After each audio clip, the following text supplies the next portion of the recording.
So the Epstein files are going to destroy the Trump movement, and good. They should.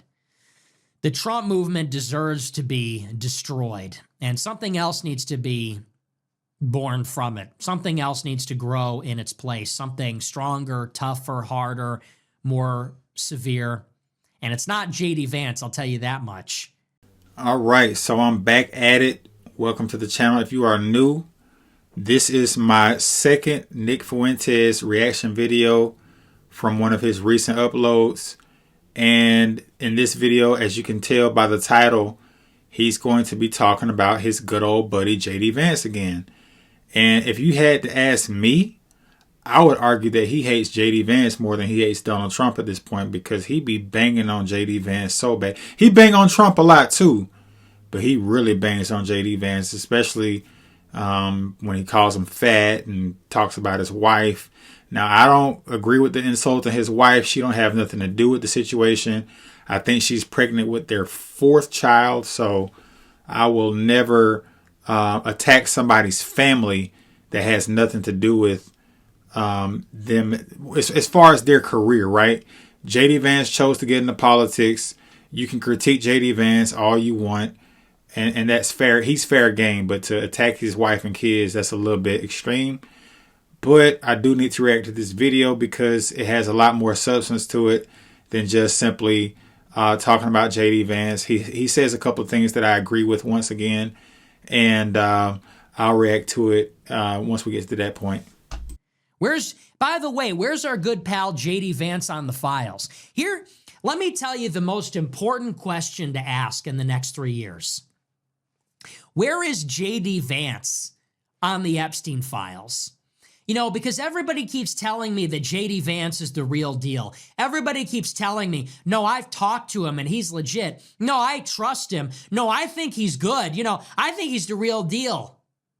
Oh, really? Why? Because he did a photo op with Charlie Kirk's casket? Why? Because he threw himself in front of the cameras every opportunity on immigration, on the issues for the base, because he was at the Turning Point convention?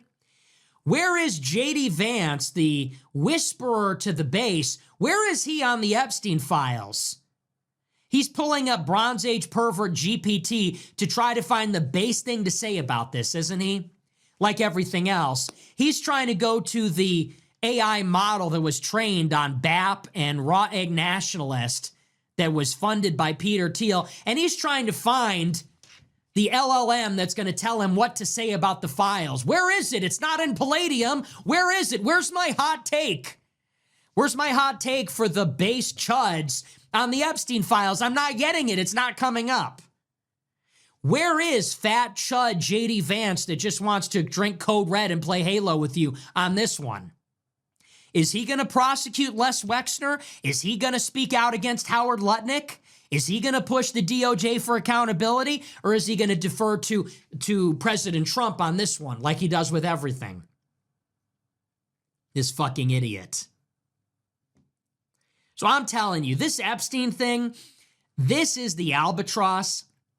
This is the rotting, infected wound in the center of the Trump movement. It is going to kill it slowly, and I cannot wait. Cannot wait. I hope the Epstein scandal costs them the midterms. I hope it allows Democrats to impeach and indict and subpoena every member of this Trump government. And I hope that this goes on until 2028. And I hope that this piece of shit Trump administration brings down JD Vance with it. I fantasize about the Trump administration being a burning building and JD Vance is chained to the mattress and he's going to burn with it. I cannot fucking wait, because it couldn't happen to a more deserving person and group of people than these. I told y'all this man really does hate JD Vance, and I'm just like, what did JD Vance ever do to you? Like, did he tweet something he didn't like, or I don't know. It's just like JD Vance is always on his mind, and he pissed the Nick Fuentes' cornflakes or something, because he got a lot of smoke for JD Vance. Like I said, he got smoke for Trump. He said he wanted the whole administration to burn down, but he goes extra hard on JD Vance for some reason. And one of my best reaction videos that I did about Nick Fuentes was the one where he called JD Vance fat and disgusting and was mocking his wife. Like I said, I don't agree with the wife stuff, but I'm just curious because guess what? Trump is the president, right? Trump has way more power than JD Vance. JD Vance only has power if there's like a Senate vote and the Senate vote is tied. He breaks the tie. He's the tiebreaker for the Senate, right? If something bad happens to Trump, he takes the presidency, right? But the vice president is really a inconsequential position at the end of the day. If you know anything about the executive branch, the president has far more power than the vice president. The president doesn't need the vice president to do anything. If Trump wants to issue an executive order, he can do that. If Trump wants to sign a bill into law from Congress, he can do that. If Trump wants to veto a law or a bill that Congress wrote, he can veto it. So, as we say in the Negro community, this young man's smoke for JD Vance needs to be studied. That's my hope. That is my aspiration. And out of the ashes of this disaster, we can actually get something real. We can actually get something new, something different. We could get somebody, maybe it's a dark horse, maybe it's somebody nobody's talking about yet, but we could get a different kind of candidate that's actually going to do the job. That's my aspiration. That's my hope here. And mark my words, that is what's going to happen. Democrats are going to ride this one. They are going to bring the house of cards down, and they're going to bring it down on fat-ass JD Vance. You played yourself, Tucker. Tucker played himself on this one. Tucker and Vance, all these people, Peter Thiel, they played themselves. You know, I can't destroy the Thiel network, but he can, Jeffrey Epstein. And you wonder why we stand Epstein. You wonder why we wear the quarter zip. You know, I can't bring down the Jewish-controlled Trump puppet government. I can't bring down the entity known as J.D. Vance. But he can. Jeffrey Epstein in the background. But he can. Jeffrey Epstein, if you can hear, from beyond the grave.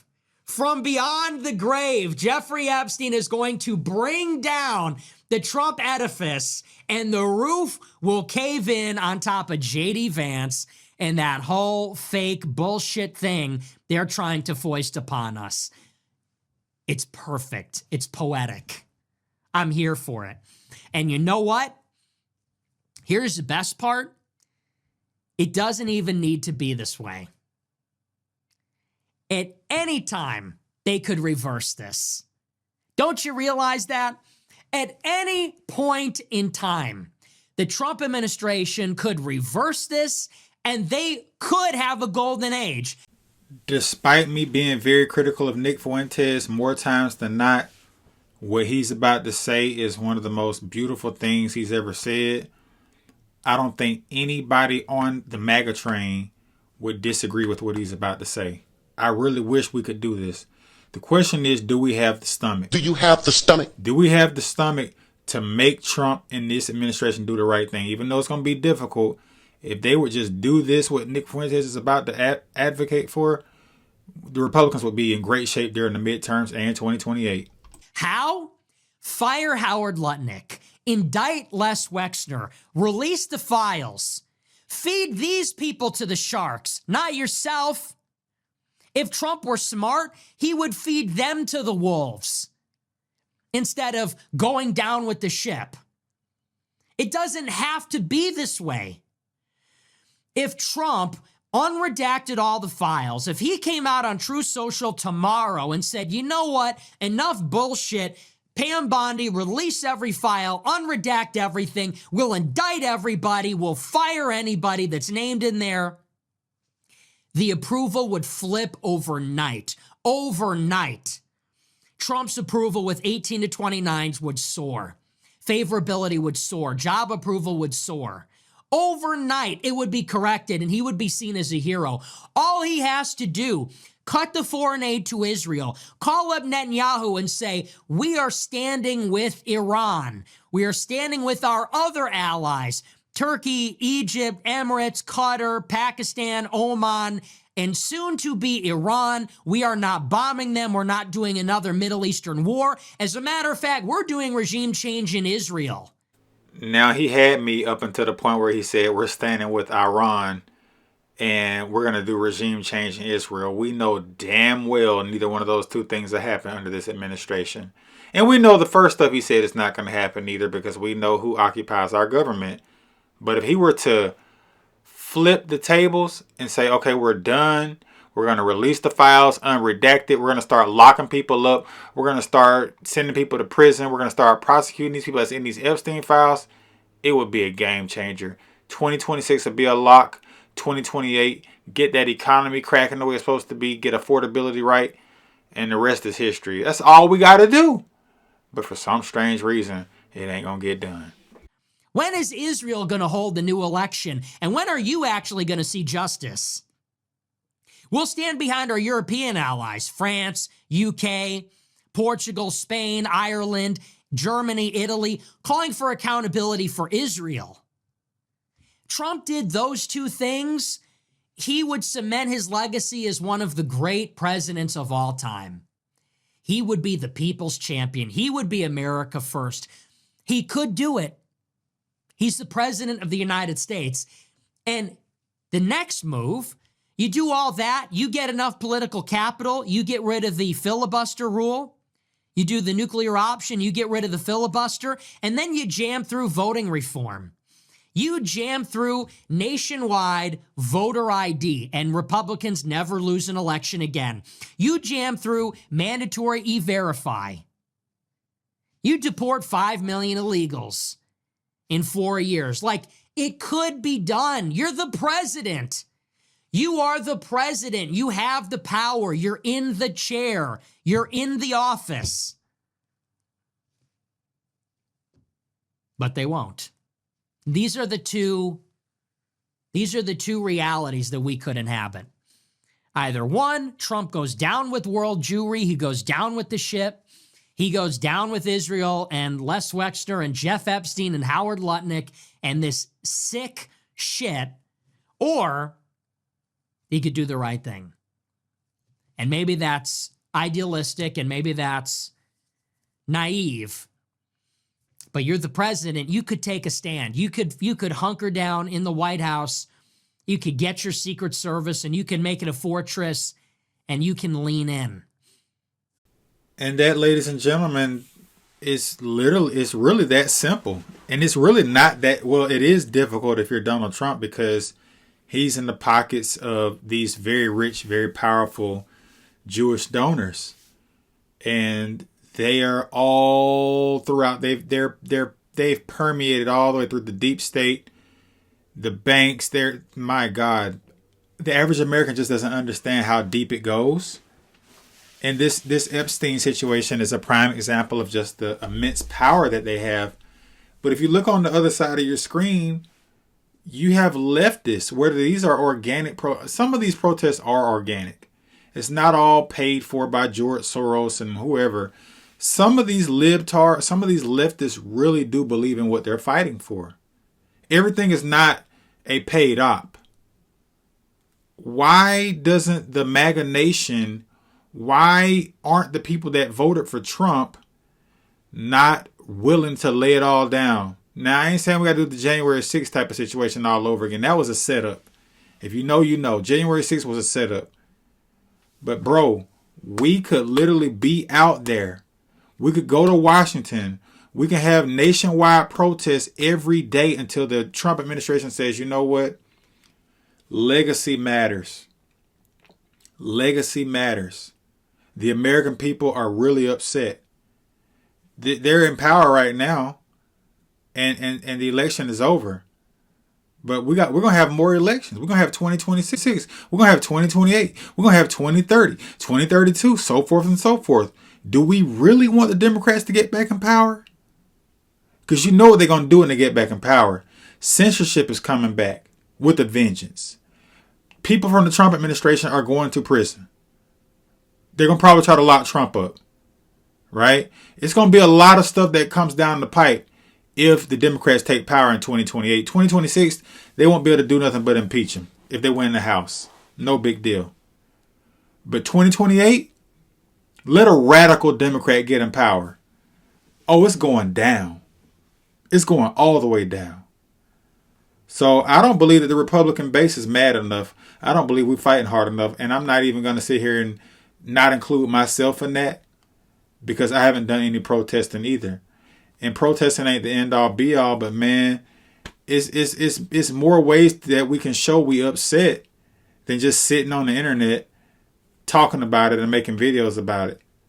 Like who's willing to go out there and organize and let the Trump administration know, like, look, the way y'all handling Epstein, that's not what we voted for.